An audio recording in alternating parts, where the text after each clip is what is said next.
red interna, porque no necesitan bajar nada más de internet, ¿cierto? En modo local. ¿Sí? Esta máquina, la configuración ya la tenemos lista, la que grabamos en el video anterior, y ahora lo que yo quiero es probar la conexión hacia el servidor mediante el Management Studio que está en esta otra máquina, un Windows 7 cliente, ¿sí? Como la mayoría lo debería tener, el Windows Server y el cliente. ¿Ya? Entonces, para ejecutar la conexión, lo que me pide los parámetros de conexión el SQL Management Studio es conocer el nombre de mi máquina más la instancia que es SQL Express. ¿Sí? Por defecto me voy a conectar con ¿qué usuario? LSA, ¿cierto? Y la contraseña que creamos al principio. Recuerden que en una parte de la instalación hay que elegir modo mixto, de lo contrario nunca vamos a entrar con el usuario LSA. En esta máquina no tengo ningún otro usuario creado, no tengo ninguna base de datos y la idea es conectarme y empezar a trabajar sobre este servidor en forma remota. ¿Ya? Las conexiones se guardan, por lo tanto después no es necesario que ponga el nombre de la máquina o el usuario porque lo voy generando, ¿cierto? En un archivo, en este caso de configuración. Ya, voy a probar la conexión, conecto inmediatamente, no conecta por IP, sino que conecta por nombre. Ya, nombre. Lo primero que voy a ver, una vez que me conecto, jóvenes, es, ¿cierto?, las bases de datos que tiene por defecto SQL Server, que están en esta otra máquina. Y las bases de datos, ¿cierto?, de sistema son 4. Una se llama Master, Model, MSDB y Temporal. Son bases de datos en las cuales se crean los usuarios, elementos de sistema para poder trabajar sobre sí. ¿Sí? Lo primero que debería hacer antes de empezar a hacer cualquier cosa es una política que un DBA debería hacer en cualquier servidor de base de datos. No importa si es SQL Server, Postgres, MySQL u otro. ¿Qué es lo primero que debería hacer? Crear otro usuario. ¿Cierto? Inmediatamente cree otro usuario. Yo estoy dependiendo de un solo usuario ahora, del SA para conectarme. ¿Cierto? Y por esas cosas de la vida, puede que se le olvide la contraseña después del SA. ¿Cómo lo hago para entrar? ¿Cierto? Hágase bolita, ¿cierto? Empieza a generar su carta de renuncia, ¿ya? Busca una caja de cartón, recoge todas sus cosas del escritorio, ¿ya? Y se va, ¿ya? Es complicado para un DBA perder eso. Por lo tanto, debo crear otro usuario. Para crear otro usuario, los menús para encontrar este tipo de herramientas son a veces un poco ambiguos. No tiene el nombre real como que lo encontramos en otro motor que se llama crear usuario, ¿cierto? Era textual, crear usuario. Acá, la creación de usuario, ¿cierto?, se trabaja en la pestaña que se llama seguridad, ¿cierto? Y acá se llaman inicios de sesión. Los inicios de sesión son los usuarios. Entonces voy a desplegar inicio de sesión. Ya aparecen algunos usuarios que están creados en el sistema. Ese que se llama ejemplo yo lo hice hace un momento para probar algunas cosas. Ya, no lo vamos a considerar. Pero me dice que estoy con el usuario SA. Ya. Entonces voy a crear un inicio de sesión. Voy a crear un usuario. Así como los creé en MySQL. Sería nuevo, inicio de sesión. ¿Ya? La idea de esto es crear usuarios con una estructura de nombre, no usar la ñ, no usar caracteres, no usar palabras separadas, sino, por ejemplo, el inicial y el apellido. Es una buena forma. Por ejemplo, este usuario se va a llamar R. Orellana. Yo lo creé también en el otro taller del otro motor de base de datos. ¿Cierto? La autenticación, me pregunta acá, es el tipo de entrada de contraseña que necesito. ¿Ya? Entonces yo voy a elegir autenticación de SQL Server. Este otro punto también que no olviden cuando estén creando el usuario. ¿Ya? Y además de ello, me pide unas políticas que le voy a crear a ese usuario con respecto a seguridad. Por ejemplo, me dice, el usuario debe cambiar la contraseña al siguiente inicio de sesión. O sea, me va a estar cambiando contraseña cada vez. No quiero eso. Exigir expiración de contraseña. Lo que hace es decirle que la contraseña va a caducar en un periodo de tiempo. Puedo hacerle que dure una semana, 10 días, un año. Y la otra, exigir directivas de contraseña. Las directivas son que use mayúscula, minúscula, número, letra, ¿cierto? Entonces yo le puedo exigir cosas a la contraseña del usuario que estoy creando. ¿Ya? Ahí usted aplica si quiere o no las políticas de seguridad. ¿Ya? Y ahora lo que hago es simplemente aceptar. Antes de aceptar, Fíjense que uno podría asignar que este usuario trabajase con una de las bases de datos que ya están. Yo por un tema de seguridad la podría agregar a la que se llama master, pero la idea es que después ese usuario trabaje solo en una base de datos, que no tenga permiso en todas, ¿sí? Lo podemos mover después. Y le doy aceptar.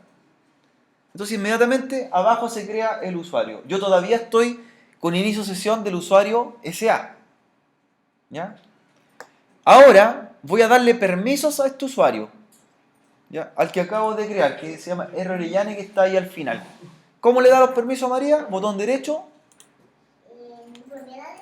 Propiedades, ¿cierto? Funciones del servidor. Funciones del servidor. ¿Ya? Y acá, jóvenes, están los roles en el cual este usuario pudiese participar. Hay varios roles, ¿ya? Están roles, por ejemplo, para crear cosas o elementos en el motor de base de datos, para administrar. Por defecto soy un usuario público, por lo tanto, ¿qué permiso tengo? Solamente de invitado. Yo puedo ver, pero no puedo crear nada. ¿Qué permiso debería darme, por ejemplo, si quiero ser administrador? Sysadmin. Es el mismo. ¿Y cuál más? Y DBA Creator. Y DBA Creator, ¿cierto? Y si lo dejo público, sigue siendo invitado, ¿no? Actúa como invitado, pero tiene otros privilegios. Claro, pero tengo privilegios superiores. Los otros privilegios tapan al anterior. Claro. Son de más alta jerarquía. ¿Ya? Entonces me quedo como sysadmin y como DBA Creator. ¿Sí? Ya. Incluso miren lo que podría agregar después. Si existe en base de datos, le podría decir usted maneje o sea propietario de esa base de datos y tenga todos los permisos de esa base de datos. Podemos elegir más de una base de datos con relación a nosotros. Puedo elegir más de uno. Ya, de ahí vamos a crear una y vamos a volver a retomarlo. ¿Se pueden combinar permiso y base de datos? Sí, Por ejemplo, que uno vea una base de datos pero trabaje en otra. exactamente. Que tenga permiso de la escritura en una, que pueda administrar otra, que pueda hacer un select en otra, se puede. ¿Sí? Tú vas jugando con la combinación de los permisos y en qué base de datos quiero trabajar. Por ejemplo, si yo pincho ahí esa base de datos y le digo qué usuario tiene permiso, mira. ¿Sí? ¿Ya? Y después el esquema se refiere en qué tabla tiene permiso, mira. Ah, específico. Quiero que en esa tabla tenga permiso específicamente. Claro. Los esquemas se llaman tablas y los objetos son los elementos de una base de datos. ¿Ya? Por el momento no le doy permiso en ninguna. Solamente lo único que hice le di permiso de DBA Creator y sysadmin. ¿Ya? Luego hay una pestaña que dice estado y ahí me dice en qué nivel está este tipo de usuario.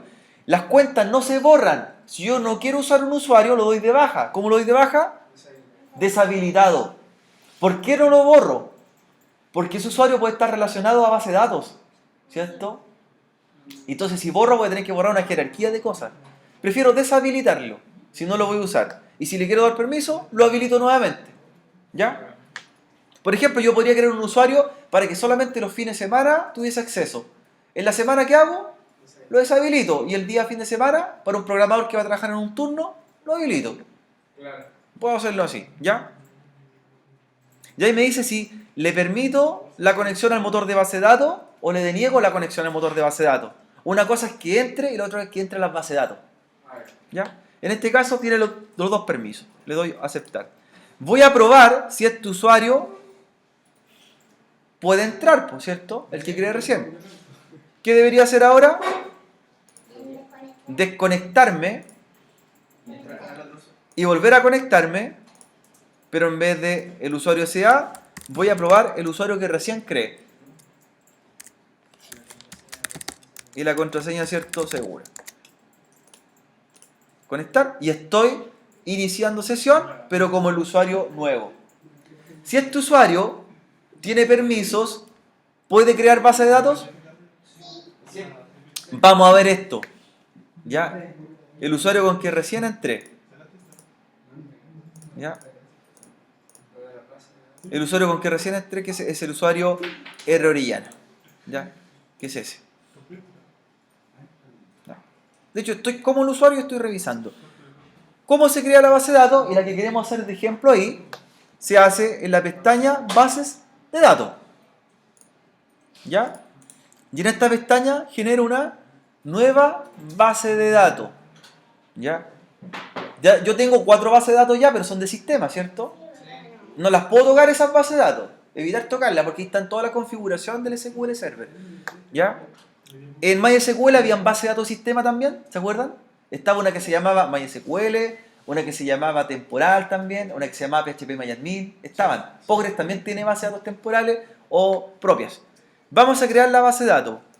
Entonces, botón derecho, nueva base de datos. ¿Para qué se usarían esas bases de datos? Son para el mismo sistema. Una es para el usuario que permite trabajar por PHP para entrar al sistema.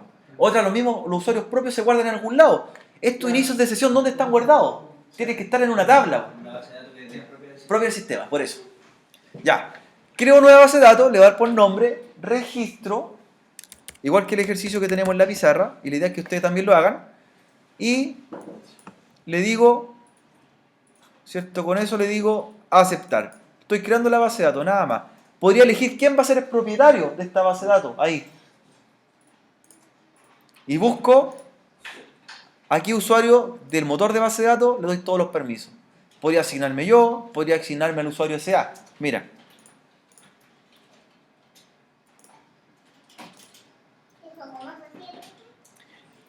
Ya, cuando estoy creando la base de datos, me la estoy creando, dice propietario. Y ahí yo busco quién quiero que sean los propietarios de esa base de datos, que tengan los permisos ideales. Y ahí busco todos los usuarios del sistema y, por ejemplo, los pincho. ¿Ya? Y le doy OK. Lo único que hice ahora fue crear la base de datos. ¿Ya? ¿Quién tiene el permiso en esa base de datos? El usuario SA y el usuario de Orellana, que recién lo agregué. Ahora, esa base de datos, que se llama registro, abre un panel bastante grande de herramientas. En los motores de base de datos o los sistemas de gestión de base de datos relacionales solamente se habla de tablas. Aquí se habla algo más, pues, tablas, vistas, ¿cierto? Porque es un modelo orientado a objetos y es una base de datos orientada a objetos. Por eso se llaman DBO también los... Exactamente, los DBO Object, Database Object, son elementos de una base de datos. Elementos que contienen una base de datos y no son puras tablas, hay muchas más cosas. Muchas más cosas que la componen. Las tablas serían los esquemas. Los esquemas, pero aquí ya aparece como nombre tabla por sí, pues tabla. Claro. Tabla de sistema. Pero existen vistas, existen procedimientos, hay programación, procedimientos almacenados, funciones avanzadas que nosotros las vamos a explicar después en la otra clase, por eso le mandé los apuntes, ¿ya? Que se aplican para hacer funciones mucho más avanzadas en el motor de base de datos, hacer consultas ya programadas, por ejemplo, que se hagan secuenciales, solas, automatizar una consulta, ¿ya? Pero nosotros vamos a hacer algo bien sencillo, una tabla. Entonces, dentro de la base de datos llamada registro, ¿cierto? Voy a la pestaña tabla y voy a hacer una nueva tabla. Ya. La tabla se va a crear una vez cuando yo guarde el documento. Lo que me pide ahora son los campos columnas de nuestra tabla. Son 3 campos. Se va a llamar, mira, uso-root. Tipo de datos lo vamos a dejar varchar. Lo vamos a dejar varchar 12. Los paréntesis representan el valor. Por defecto dice 50, lo puedo reducir a varchar 12. ¿Cierto? Voy a hacer uso nombre. También defino el tipo de campo, ¿cierto? Después lo modificamos y por último uso apellido, ¿cierto? Bien sencillo lo que estamos haciendo para ejercitar. Y tipo varchar. Ahí yo puedo reducir, por ejemplo, en vez de que sea varchar 50, le digo que root va a ser varchar 12, uso nombre va a ser varchar 15, por el largo de un nombre y el apellido lo mismo, ¿cierto? En nuestro ejercicio de ejemplo. Ahora debo definir cuál va a ser la primary key. ¿Cierto? Debo definir cuál va a ser la llave primaria de estos 3 campos. Nosotros definimos que fue root. Entonces, sobre el campo primario, mira, presiono botón derecho y dice establecer clave principal, que es la llave. Inmediatamente ese queda como clave o primary key. Los ticks son de permitir. Los ticks son de permitir valores nulos. O sea, yo podría guardar el root, pero podría guardar no nombre ni no apellido. La idea es que no queden nulos. No queden nulos. ¿Cuál no queda nulo por defecto? La primary key. Nunca debe quedar nula, debe llevar un valor. ¿Cierto? Si yo quiero arrepentirme y cambiar de campo que no sea primary key root, pincho y quitar clave principal. O le agrego clave principal. ¿Sí? ¿Bien hasta ahí? Sí. Sí. Ahora yo quiero guardar esa tabla. O la guardo aquí mismo, ¿cierto? Guardar tabla y ahí me pregunta el nombre de la tabla, que para nosotros se va a llamar usuario. Recuerden que le va a anteponer automáticamente el prefijo DBO. Yo la llamo usuario solamente. Después en el sistema se va a llamar DBO.usuario. Si uno le pone DBO, diría DBO. DBO.DBO sería redundancia. ¿Ya? Tendríamos una redundancia. ¿Ya? Aceptar. Y tengo lista mi... Ven, ahí queda, mira, DBO.usuario. Ahora lo que voy a hacer es insertar un par de registros. Voy a llenar unos registros para verlos de ejemplo. Miren. Entonces, en la misma tabla DBO.usuario que creamos recién, ¿cierto? Que ahí me muestra su estructura de claves. Mira, y veo cómo son. Sí. Claves, la primary key, cuál es el campo, etc. Sobre la misma tabla, yo elijo editar. El editar me permite a mí también insertar. Fíjense lo que voy a hacer. Voy a editar la tabla. Y al editar, ¿cierto? Me permite llenar de registro. Voy a llenar el root 11, ¿cierto? Con nombre JJ y apellido NN. ¿Ya? De ahí paso al segundo registro. 22, el root, el nombre PP, ¿cierto? Apellido LL. Por dar un ejemplo. ¿Sí? Entonces, ya estoy llenando registro. ¿Sí? Esto ya está guardado en la base de datos. Si quiero eliminar una fila, botón derecho, eliminar, ¿cierto? La pregunta, ¿cómo hago consultas SQL ahora? Porque ya llené dos registros. Mira, quiero hacer consulta, ¿cierto? En la base de datos, que se llama registro. Acá ejecuto nueva consulta. ¿Sí? Sí. Ya. Y aquí aplico el SQL que conocen todos ustedes. Pues el SQL, ¿cierto? El DML, el lenguaje de manipulación. ¿Cierto? Que son los select, los insert, los update. ¿Ya? Quiero ver todo lo que tiene la tabla usuario. Sería select asterisco from, mira, DBO punto, y me lo va dando el asistente, DBO punto usuarios, y termina la consulta con punto y coma, ¿cierto? Tengo un editor que me va diciendo o me va autocompletando lo que falta. Exacto. Ya, pues, ahora ejecuto la consulta. Arriba hay una pestaña que dice ejecutar. Ejecuto y abajo está el resultado. Por lo tanto, ¿qué me trajo ahí? Los valores que teníamos. Ahí están. El root, el nombre apellido, root nombre apellido. ¿Sí? En mi editor de consulta. ¿Este no tiene un diseñador de tablas para hacer la relación? Sí, tiene. Tiene. Mira. Quiero ver un campo. Sí. Uso, nombre. Y me lo va dando. Sí. From DBO usuario. Ejecuto la consulta y me trae el campo nombre. Uso, mira. Apellido. From DBO usuario. Y podría aplicar un where donde el root sea igual 1.1. Sería where donde usu root igual a 1.1. Y traigo el campo el filtro. O sea, las consultas siguen siendo iguales, ¿cierto? Siguen siendo iguales. La pregunta que me hiciste tú, Elvis, yo esta consulta yo la puedo guardar y la puedo rescatar después y la dejo hecha. Eso es lo bueno que tiene. Si la necesito ocupar nuevamente, la guardo en el cliente. Le digo consulta 1 y después la rescato. ¿Sí? El código en realidad, lo que me lleva, el script. El script completo de la consulta, la guardo. De hecho, mira, ahí se guardó la consulta y la podría abrir tanto en un blog de notas, que ahí está la consulta hecha, y la podría revisar. ¿Sí? Y no podría después hacer una librería de consulta. Claro, yo puedo tener mi propio historial de consulta y las puedo ir Claro. cubando y reciclándolas. Po. Claro. Cuando hice una consulta compleja, por ejemplo, para una búsqueda anidada, Sí. y la tengo guardadita y la quiero ocupar nuevamente de ejemplo. Y la pego. O hacer como casos más generales y después aplicar automático la... Claro, eso puedo hacer. Esos son los procedimientos almacenados en realidad. Sí. Guardar consulta.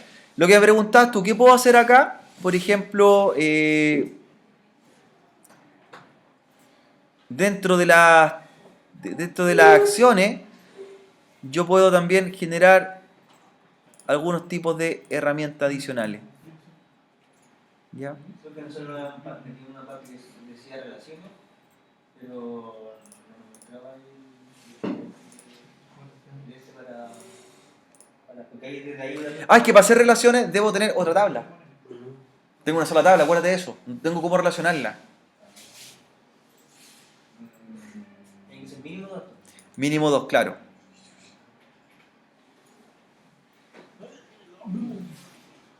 ¿Ya?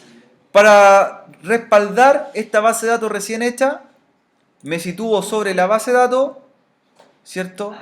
Y ahí está, hay tareas, y las tareas son copia de seguridad, y el proceso inverso sería restaurar.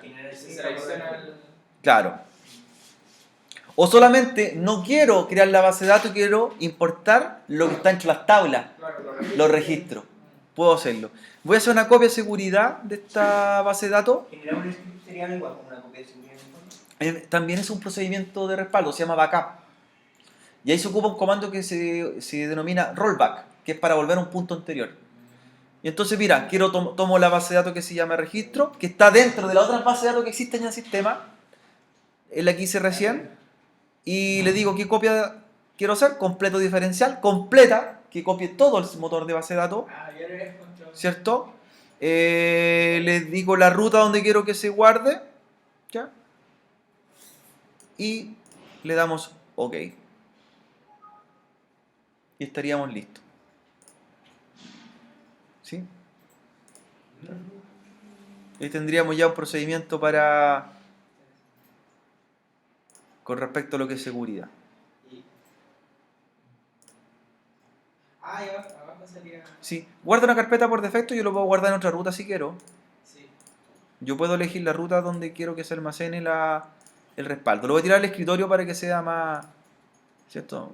Más visible. Y le digo respaldo, por ejemplo, hoy día es 24, 25, 26. 26 de abril. Mira. Y lo creo. Y ahí dice, después de, y salen los días. Claro, Uno puede configurar tú puedes configurar para que se vaya haciendo cada tanto. o en esta fecha. Claro, una fecha específica. Yo puedo programar el respaldo o lo hago ahora, como tú quieras. ¿Ya?